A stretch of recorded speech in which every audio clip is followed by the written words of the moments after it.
Yes, we're back on SportsBIT Betting Insight today, Thursday, November 10th. Pauly and Teddy, another winner with the play of the day. That's coming up. 5 games to go over. Big game breakdown. Dwyane Wade back in Miami.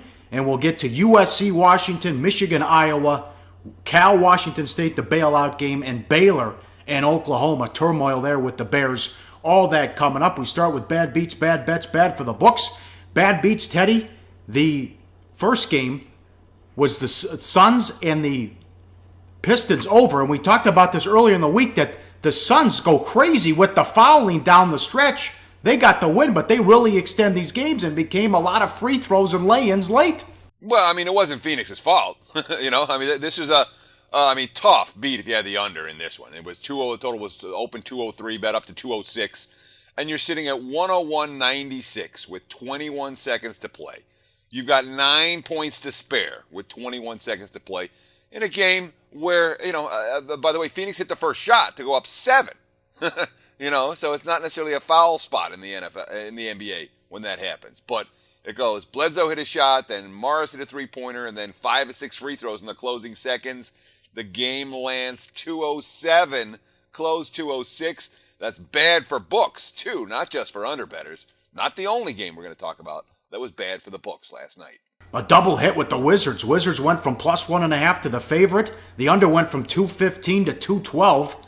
Wizards 118-93. Celtics an 8-point first quarter. Yeah, I mean, this game was over after 1. And there are not many NBA games that were over after 1. There were a handful last night that were done very, very early. But, yeah, a double hit for the books on that Wizards game last night. Tons of Washington money, tons of over money. When it's 34-8 after 1, the books needing Boston and over knew they're dead already. How about this? Otto Porter, a guy who was a number 3 overall pick and has never lived up to expectations.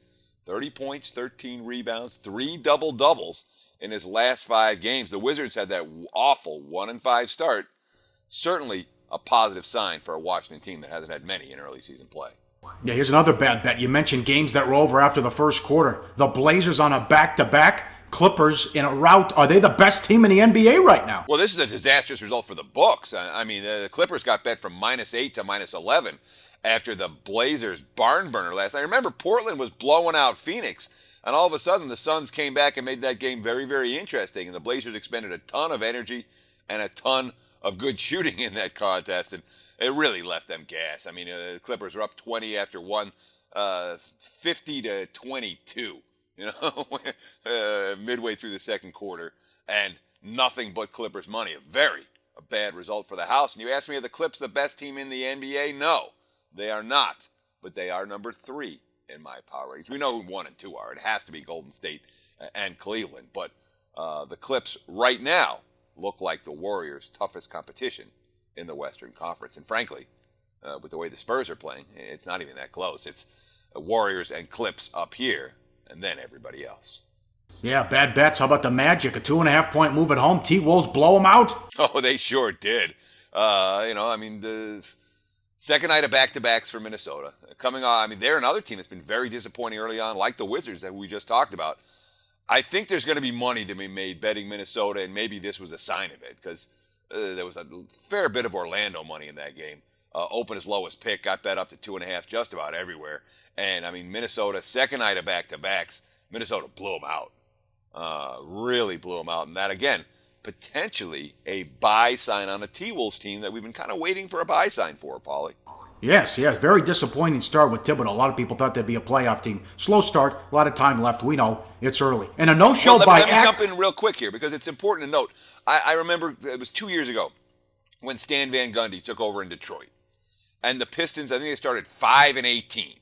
And I was just waiting. I'm like, I know this team's going to come together. And didn't happen until about midway through December. And midway through December, they clicked. And by that point, the markets were already like, oh, the Pistons stink.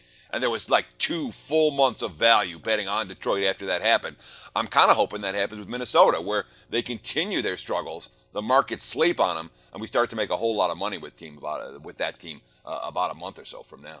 Yeah, excellent points there. One of the Maction games. Akron bet from 8.5 to 11, a no-show early against Bowling Green. Oh, yeah, this is a bad bet for anyone that had Akron. And there were a lot of bettors that did have the Zips in that ball game. I understand the desire to fade Bowling Green. in September. Bowling Green's played better football since that awful, or their first 4 or 5 games where they were as bad as anybody in college football.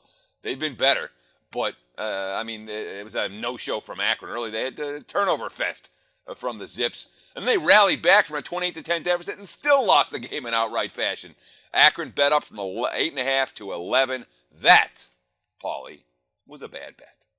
Yes, up next, big game breakdown. One game in the association, Dwyane Wade back in Miami. Then we'll get to the marquee games in college football. USC, Washington, Baylor, Oklahoma, Washington State against Cal. And yeah, that's coming up. We'll do that coming up on SportsBIT. Betting Insight today on SBRpicks.com. Go to SBRodds.com. Browse, compare, and shop live odds available at top online sportsbooks.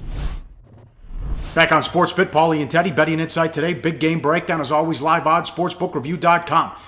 Dwyane Wade back in Miami for the first time, 14 years in the league. Now he's a visitor for the first time in Miami. Bulls in the Heat. Heat 1.5, 198 the total. The focus was keeping Whiteside. They also went after Durant. In the meantime, they pissed off Wade and lowballed him, so he took off. He might want this game. Quote, I thought it was an opportunity. I would be there forever. Shit happens, and when shit happens, you got to be prepared to move on.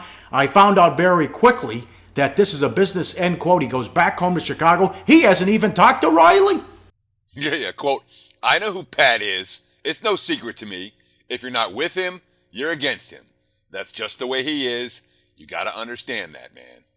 Yeah, I wouldn't be surprised to see Wade come in with a little bit of a chip on his shoulder, especially, we saw the Bulls last night. We warned about the potential for the Bulls being a little bit flat in Atlanta last night. They were, particularly on the defense. They're not a great defensive team anyway, but they're playing a Miami Heat team that it doesn't matter how bad your defense is if you can't hit shots.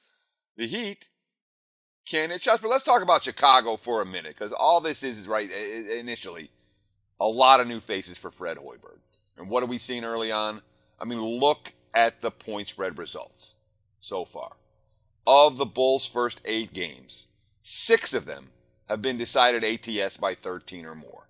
That's telling us the lines makers and the betting markets are not real clear about what Chicago team's going to show on any given night, and there's a lot of inconsistency with that. And that's the way the Bulls are right now. Not the most consistent team, although this is certainly a game they've got circled on their schedule. So Spoelstra was used to sending the big 3 out there, and it was no problem. Now his big 3, for the most part, is Dragic, Waiters, and Luke frickin' Babbitt. You got to be kidding me. Yeah. And as you mentioned, they can't score. 96 points per 100 possessions, tied for 29th in the league. Well, the Miami offense is really good when you watch their schemes. Eric Spoelstra continues to impress me as an NBA head coach, as he has throughout his tenure in Miami. They run a good play. They get an open shot, but the guy can't hit the shot. It happens over and over and over again. It's kind of good coaching being wasted with a bunch of guys who can't shoot. Luke Babbitt, the sharpshooter, a guy who I never thought would have any type of NBA career when he's a starter in Miami. That, to me, is a giant red flag. He didn't play in defense. Whiteside is, you don't get open looks in the paint. You don't get any looks in the paint against Miami. And Whiteside, not just a guy who's blocking shots. He's affecting everyone that drives. They're thinking about Hassan Whiteside. So that Miami defense, it's good. 99.4 points per 100 possession. That ranks number 6 in the NBA thus far. But I don't trust the Heat to score, which makes me a little bit reluctant to back them to win, even playing a Bulls team on the second night of back-to-back. All right, fair enough. To college football now. The marquee game, Saturday, 4:30 Pacific on Fox. USC and Washington. They'll be sailgating for this one. 8.5, 62.5 the total. Now, ranked at number 4 with the latest committee rankings, win and they're in. Got to run the table. Petersen went out of his way last week not to score against Cal. Last 2 possessions, 12 plays, all runs, 8 minutes time of possession. Almost impossible to burn all that time out of 12 plays unless you're managing the flow perfectly. Ready for the showdown. Plenty of energy. Browning, number 1 in the nation in passing efficiency. 34 touchdowns, 3 interceptions. And I know every game's huge, Teddy, but this one's got to be extra special for Petersen because USC passed on him and went with Sark. Yeah, nice move, USC. Yeah, no kidding. You are where you are, and Washington is where Washington is right now. And look, there's no reason for the Huskies to win by margin, as we saw last week, where they tried not to score late against Cal. I mean, how do you burn 483 seconds out of 12 plays? You have to manage the flow perfectly in that situation. More than 8 minutes of time of possession, all running the football. That's what Washington is capable of doing. Now, Browning, number 1 in the nation in pass efficiency, 202.8. You talked about that 34-3 touchdown interception ratio. I mean, there's a lot to like about Washington, as we've talked a lot about that. But let's not forget the USC side of the equation here, because USC 5-0 straight up, 4-1 against the spread, 4-0-1 against the closing number. There's been good balance on offense. Sam Darnold, remember him, a guy who we've talked about a couple times on the show, the former number 1 overall quarterback recruit coming in to the USC. And they got a physical ground game. Look at the rushing numbers over the last 5 games.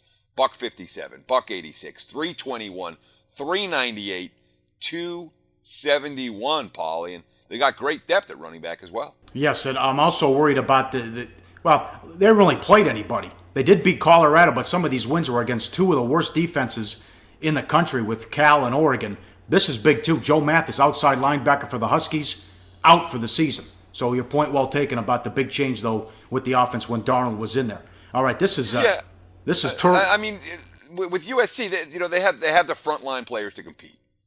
I worry about their depth, and I certainly, as you mentioned, worry about their strength of scheduling issues for the Pac-12. We'll get back to this game when it comes to play of the daytime. Last one before we break. Live odds, sportsbookreview.com. Baylor and Oklahoma. Oklahoma 16, 80 the total. It's turmoil. Linwood suspended for pushing a coach on the sidelines. They got beat 62-22 last week at home against TCU, who's average at best. We know they're going to clean house. Grobe's gone at the end of the year. Going to be a ton of changes. And then in some kind of a tribute or to honor Bryles, they were going to go all black. They were wearing bandanas. What are these guys doing? They're losing.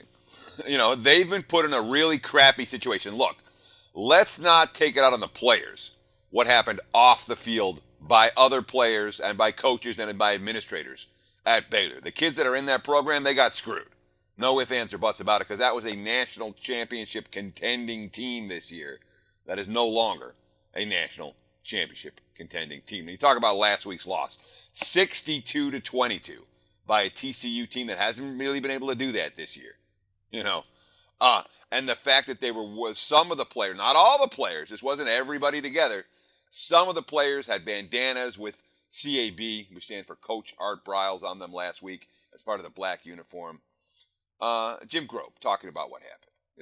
Coach Bryles recruited all these guys. I have no problem that they care about Coach Bryles. I just think that if you get too caught up in making statements, you play terrible. And that's what happened.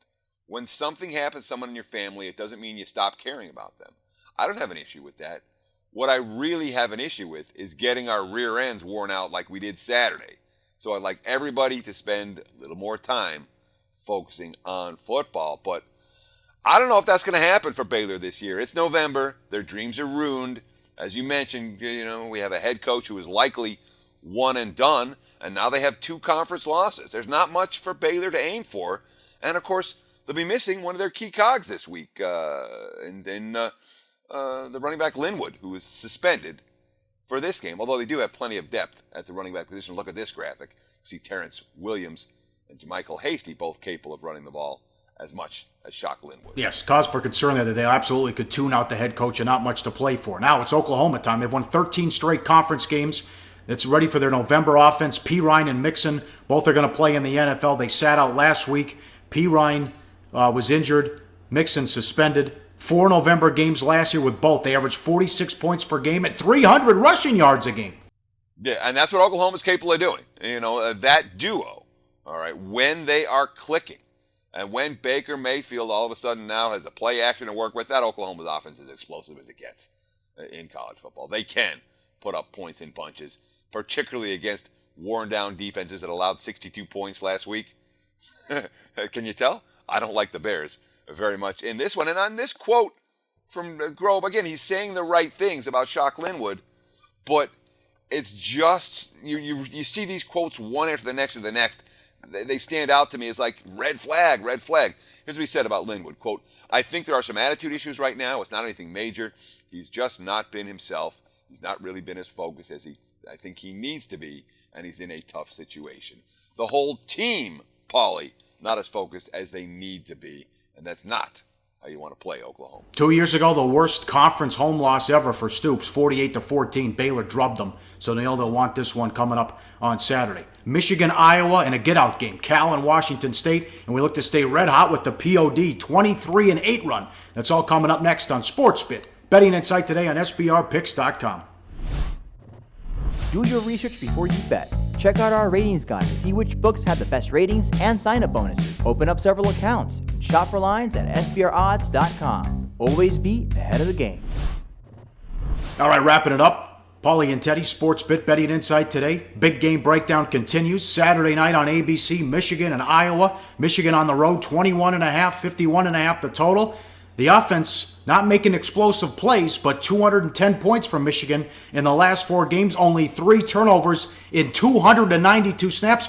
How good is Spade, Teddy? And is he getting a bad rap for being a game manager, or is he just doing his job? Well, I mean, the Wolverines' offense is not about explosive plays. It's about grinding it out. But they're not doing anything wrong. There's been only 3 turnovers in 292 snaps over those last 4 games, and they scored 210 points. So it's not about the explosive plays for the Wolverines. And it's not about the explosive plays for Wilton Speight. You know, he's something of a game manager. He's not one of the better playmakers amongst college football quarterbacks, but the guy can play. In Michigan, we talked about Oklahoma as a November offense team. Michigan's a November offense team because they have the depth at running back to just grind teams down. Devion Smith, 5.2 yards per rush. Chris Evans at 8. Higdon at 7.2. Isaac at 5.9. And let's not forget, Jabril Peppers also averaging 8.8 yards per carry and 3 touchdowns. A guy who Jim Harbaugh would love to see get a little bit of Heisman hype Now, what this Saturday night. I know before the season on our preview show, you did not like Iowa at all. You were down on the Hawkeyes. What the hell's happened here? Back it up a year. They're in the top 5 with the committee. They're playing in the Big Ten title game. They're trying to go undefeated. And now they look up. They should have. That was a great spot for them last week. They're off a bye. They lose 41-14 at Penn State, and they give up 599 yards of offense. Yeah, and it's a game that I enjoyed that game. Let's put it that way. But they had a chance to turn their season around. They're off a bye, and instead they lose 41-14 and give up 600 yards. The quote from Kirk Ferentz, 5 times during his weekly news conference, he brought up the quote, inept. He called it the most inept Iowa football performance in his 18 years as a head coach. 5 times he talked about the fact that in 2004, on September 18th, they lost 44-7 at Arizona State. Obviously a loss that has stuck in his craw for the last 12 years. Quote, that was the worst beating I think I've been involved with, the one at Arizona State back in 2004. Yet, I think you look at the 2004 football team, first word that would come to mind for me would be heart. That was what that team was all about. It's gut check time for Iowa State. I'm not sure if they're going to pass that gut check. When you come out of the bye and you don't show up, now you're facing a top 5 team on your home field. The fact you didn't pass last week's gut check is a concern for me this week. Although the market's all over Michigan, nothing but Wolverine money from the opener on this one. Yeah, rough season for the Hawkeyes. The get-out game, ESPN, Saturday night, 7:30 Pacific. Cal in Pullman to take on Washington State and the Pirate. Cougars, 14.5, 83.5 the total. This might go till 2:30 on the East Coast Sunday morning. The over-under for pass attempts might be 100. In the win last week against Arizona, Washington State quarterbacks were 47 of 52. You should be able to do that in practice. And you look at the Pac-12 North, Washington and Washington State both sit there at 6-0. The Apple Cup could be huge. Oh, it could be really huge. But you say the over-under for pass attempts 100? I'll take the over 100 pass attempts this game in a New York minute. Are you kidding? I mean, this might be your late-night bailout, but it's not going to come quickly. As you mentioned, this has 4-hour college football game written all over it because all it's going to be is pass. Last time they were on this field, 60-59, 2 years ago. Cal won 34-28 at home last year, but again, 119 points last time these two teams met on this field. Now, we talked a little bit about the Huskies earlier in the show, with that trip to the Pac-12 championship game lurking, and then you start saying Washington State is right there with them. All they need to do is just win one of the next two games. They're at Colorado next, and then beat the Huskies, and they win the North and go to the Pac-12 title. So it's not just Luke Falk in the passing game this year. This is the best defensive team that Mike Leach has had in Pullman. And, of course, they're running the football. Have you noticed? Not many people. About time, yes. $137 and $140 on the ground over the last two games. So, we think of the Cougars, all they do is just air raid. Right now, they're playing defense, and they're running, and they've got an experienced quarterback who's chucking the football all over the field. This team, Pauly, let's be honest. Very good. They're pretty good. Yes, no doubt about it. They're trying to win 8 in a row. And Webb, for Cal, 3,100 yards, 30 touchdowns, although 11 interceptions. They might prefer to go up against a passing attack, and we'll see what Leach does in this game, because USC and Washington killed them on the ground. 111 points, but 685 rushing yards the last couple games. This defense is awful. Yeah, and that's a problem. I mean, anytime you're taking Cal, you have to take a leap of faith with the Bears that their offense is going to be able to score enough points to cover the number, because it is a defense that is just not capable of getting stops. And, I mean, Cal's not going to be intimidated here. They've won the last two in the series. Davis Webb obviously is someone who's capable of bringing any team through the back door. We know he has a big arm, but Webb, the more I watch him, he continues. You talked about the 11 interceptions. He makes mistakes. And I don't know if you want to be making mistakes in Pullman. I know the Huskies had about the Cougs had about as big a win as they possibly could last week against Zona, but I'm not stepping in front of him here. And total-wise, we could expect this game to be something of a shootout. 34-28 last year. We could see twice that margin this time around. Raise your hand next week if you had Washington State and Colorado as one of the big games of the week. Come on. How about that matchup? All right, money time, play of the day. Winner last night with the 76ers, who got beaten overtime, but never in doubt there. A 23-8 run with the play of the day. 29-12-1 in the football season. Remember, we have North Carolina tonight. We talked about USC, and look who they play, though. They haven't beat anybody, really. Back to USC Washington. What are we doing, Teddy? Well, that's the whole thing here. I'm a believer in the Huskies. You should be a believer in the Huskies. We're going to take game number 188, Washington Huskies minus 8.5. And this has been a great run for USC. 5-0 straight up, 4-1 or 4-0-1 against a number. But they've done it against basically most of the worst teams in the Pac-12. They got Arizona State on a day where Arizona State didn't have any quarterbacks. Colorado, they only won by 4 at home, didn't cover. They had Arizona, they had Cal, they had Oregon. Washington is a very different animal than any of those teams. Huskies at home take care of business against a Trojan team that's not battle-tested for this one. Give me Washington minus 8.5. That is our play of the day. Yes, very good. We close out the week strong. Tomorrow we'll recap all the football action on Thursday in the NBA, and we preview the NFL. It's coming up tomorrow on SportsBIT. Betting Insight today on SBRPicks.com.